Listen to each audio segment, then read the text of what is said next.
Bienvenue dans cette nouvelle édition du QG Weekend. Au sommaire, une nouvelle coalition a vu le jour au Mali à quelques semaines de la présidentielle. Regroupant plusieurs figures de l'opposition, la Convention des bâtisseurs a pour objectif de réduire le nombre de candidatures à l'échéance électorale. Le Kenya s'achemine vers la hausse du taux d'imposition. Les autorités du pays espèrent ainsi pouvoir trouver 24,9 milliards de dollars dans le but de financer le budget 2018-2019. Et puis nous partirons en Côte d'Ivoire où l'émergence de la littérature fait face à de nombreux défis. Un essor pour lequel l'homme de lettres et également président des écrivains de Côte d'Ivoire, Makareti, combat activement.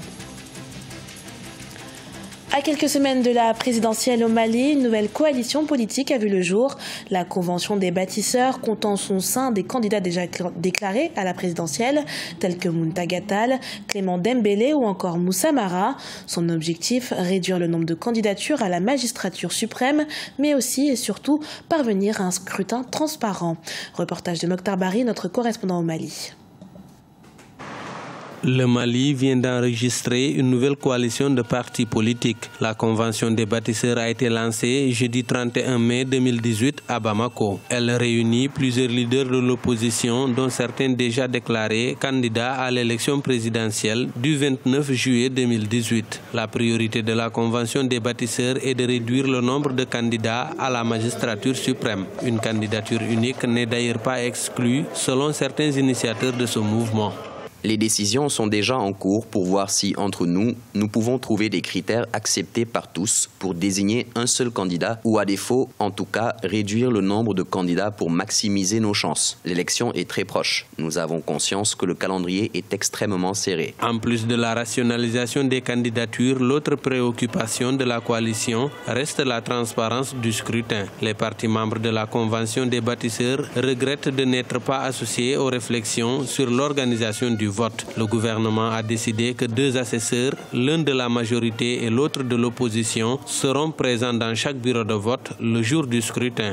Quand on regarde aussi l'ossature des candidats qui constituent, n'est-ce pas, cette coalition, ce n'est pas surprenant parce que quand on regarde leur base électorale, ce ne sont pas des monstres de guerre. C'est une façon pour eux de peser sur ces élections-là parce que avec leur pôle, avec leur coalition, il y a actuellement 3 grands pôles qui se dégagent. On craint à un moment que la guerre des égos ne fasse en tout cas voler en éclats cette nouvelle coalition-là qui, en tout cas, s'ils restent ensemble, vont peser dans la balance au moment des élections. Parmi les personnalités politiques membres de la Convention des bâtisseurs, on retrouve Modibo Sidibé, Muntaga Tall, Ousseini Amion Guindo, Moussa Mara, Amadoun Touré, le général Moussa Sinko Koulibaly et Clément Dembélé. Au total, 23 000 bureaux de vote seront déployés le 29 juillet à travers le territoire malien pour les besoins de ce scrutin présidentiel.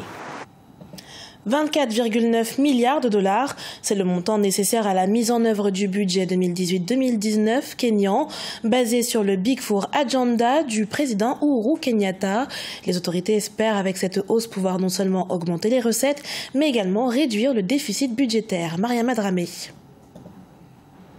Augmenter les taxes afin de financer le Big Four Agenda, c'est l'objectif du gouvernement kényan. Une mesure qui, selon les autorités, permettrait de mobiliser les 24,9 milliards de dollars nécessaires pour la mise en œuvre du budget 2018-2019 de l'État basé sur le Big Four Agenda, une des priorités du second mandat du président Uhuru Kenyatta. La volonté du Kenya et du président Kenyatta est de renforcer les rentrées fiscales pour pouvoir financer son ambitieux programme appelé Big Four, c'est-à-dire le programme couvrant les axes agriculture, industrie, manufacture, santé, construction de logements. Donc, l'objectif d'augmenter le taux d'imposition peut s'expliquer par ces volontés de faire entrer des liquidités assez rapidement dans le budget de l'État. Néanmoins, c'est un choix très risqué. La nouvelle réglementation devrait viser l'impôt sur le revenu dont le taxe sera relevé, ainsi que l'impôt sur les sociétés et l'impôt sur le capital.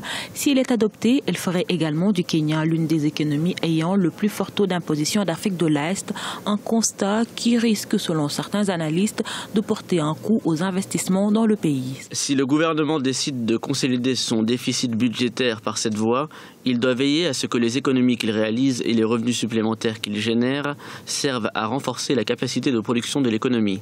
Ce n'est qu'alors que l'on pourrait peut-être justifier cette augmentation des impôts sur les sociétés et sur le revenu dans le contexte actuel. Ce programme qui vise à simuler la croissance d'une économie pesant plus de 77 milliards de dollars s'appuie sur 4 grands projets que sont l'agriculture, l'industrie manufacturière, la santé et la construction de logements.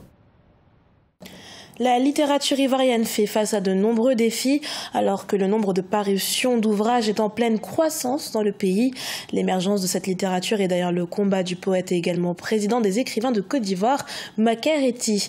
Retour sur son combat dans ce sujet d'Oliva Diacotin, notre correspondant Côte d'Ivoire. Auteur de cette production littéraire, Maker Ety est peu à peu un homme de lettres influent en Côte d'Ivoire. Cet écrivain a même l'un de ses livres au programme scolaire dans le pays. Il s'agit du roman Pour le bonheur des miens, publié en 2015. Sa 5e œuvre a remporté en mars 2018 au Cameroun le Grand Prix des associations littéraires.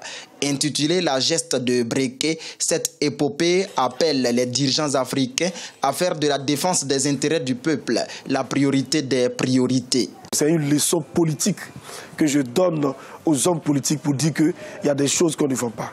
Il ne faut pas vendre son identité, il ne faut pas vendre son âme. Donc c'est une petite histoire, mais derrière l'histoire, ce sont les enseignements qu'on peut en tirer, c'est ça qui est important.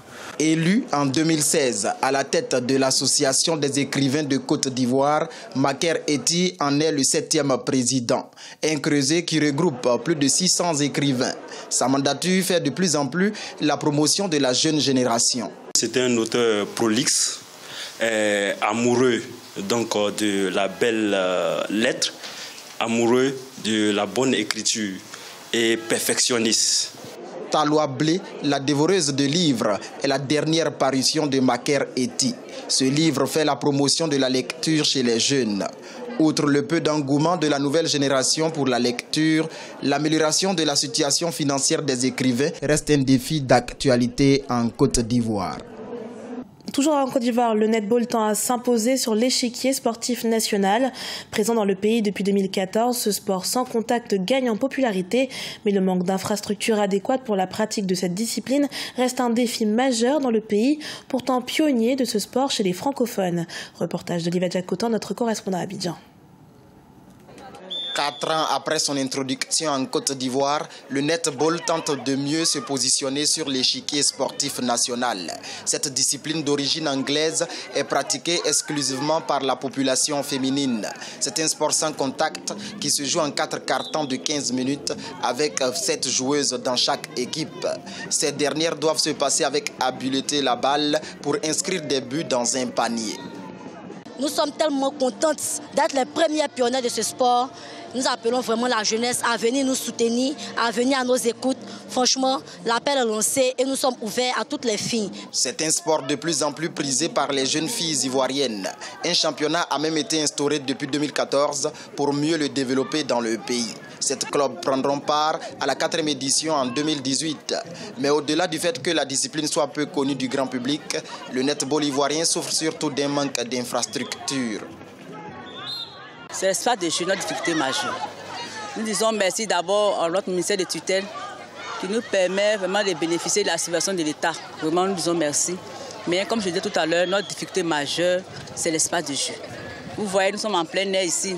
C'est vrai, nous voulons faire la promotion de cette discipline, mais nous sommes en partenariat avec la mairie de Yopougon. Nous négocions avec les riverains pour jouer le netball.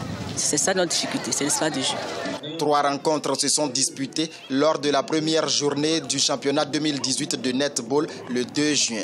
Divine Netball en jaune-blanc a dominé 7 buts à 6 Trinité Netball Club. Les rouges-blancs de Kosada Bobo ont laminé 10-3 les noirs rouges-blancs de Gestemane. Et Ange Blanc en vert gris a corrigé 12 buts à 2 Sainte-Marie en vert blanc. Ce journal a été préparé par l'ensemble de la rédaction. Merci pour votre fidélité.